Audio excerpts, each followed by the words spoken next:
What's up guys, my name is Ace, and welcome back to The Breakdown. This is the series where I analyze subscriber gameplay to help you improve. In today's episode, we're going to be analyzing a Domination gameplay on the map Exodus from CrossSpec. Let's get into it.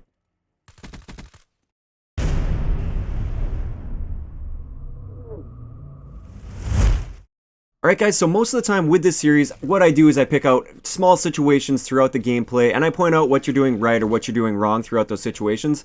This episode is going to be a much more general type thing where I'm going to talk mainly about one general topic that relates to this particular gameplay here. And that topic is objectively significant map control and getting objectively significant kills versus objectively insignificant map control and kills. Now I want to start off by saying that this guy, he did send me an email saying what his goal was and what he was trying to do in these gameplays, or in this gameplay that he sent here. And what he was trying to do is hold map control without flipping spawns to help his team win. And he was asking for advice on how he could win more games because even though he's leading the lobby in kills and everything, he's still losing a lot of games. So it's not that this guy is purposely trying to throw the game away and completely ignore the objective. I think with him it's just this one concept that he needs to understand. Once he understands this, he's going to be doing much better. And it's something that I see a lot of people doing, and it's something I'd like to point out. I just wanted to say all that at the beginning here because a lot of people are going to probably come out in the comments and be like, oh, this guy's just trying to play team deathmatch and domination and he doesn't care about the win at all. That's not the case. This guy actually does care about the win, and he was asking for advice on how he could be more effective to help secure the win on a more consistent basis. So let's get into the topic of objective significance. What this basically means in domination is you are being objectively significant if you are constantly working towards and being effective at capturing and maintaining 2 out of the 3 flags. If you are in a position to either defend the B flag, attack the B flag, you're getting kills near the B flag, or you're just trying to push up and gain that map control immediately surrounding the B flag, you are being objectively significant. And any kill you get in the process of doing this will be an objectively significant kill because you're essentially taking the players on their team that are trying to be objectively significant and you're taking them out of the fight. Being objectively insignificant means that you are not really in a position to attack or defend the B flag, at least in this scenario here. I mean, if you have a different flag layout, it might not necessarily be the B flag, but in this map here for Exodus, it's a very linear map. The B flag is where all the objective significance is. If you're nowhere near the B flag, you're not getting kills surrounding the B flag, you don't really have easy access to get to the B flag to attack or defend it, and you're just kind of picking fights elsewhere, you are being objectively insignificant. So you'll see in the gameplay here, especially in the second round, that's why I started this gameplay off with the second round, this guy is picking fights near the turtle side of the map, and he always goes to the turtle side of the map. I don't think throughout this entire round he ever even had a line of sight on the B flag. He was nowhere near the B flag at all. And yes, he's getting lots of kills, and he's potentially stopping these guys from getting on his teammate's flank. So in a way, he is kind of playing a bit of a support role, but he's being objectively insignificant. These people that are flanking, you can easily just keep an eye out for them while you are being objectively significant near the B flag. While you're helping out near the B flag, you can just keep an eye on your minimap and realize, okay, there might be some people flanking this way, I'll just have to be prepared for them. He doesn't necessarily have to put himself in a position so far away from the B flag that he is basically useless to playing the objective on the B flag there. So pretty much any kills he's getting on this side of the map, they're useless kills. They're objectively insignificant kills. These guys don't matter. They're not a direct threat to the B flag. These guys should be more of an afterthought rather than the primary goal. So I do kind of get what he's going for here. He's trying to get those cutoffs and push the enemy back into their spawn. He's just pushing in the wrong area.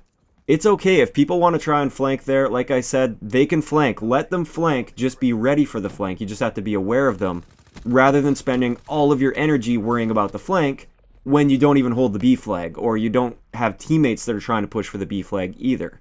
So the general definition of map control would mean that you're holding like 2/3 of the map and you're keeping the enemy contained in their spawn.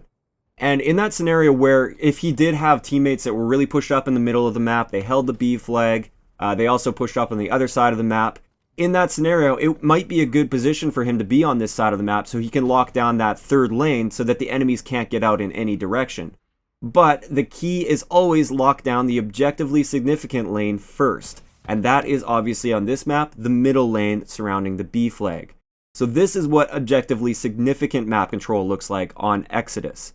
If you control this area, that's great. Now, yes, I do understand that'll leave you open to potentially being flanked on the outsides of the map, but you can control that. You can predict that, like I said.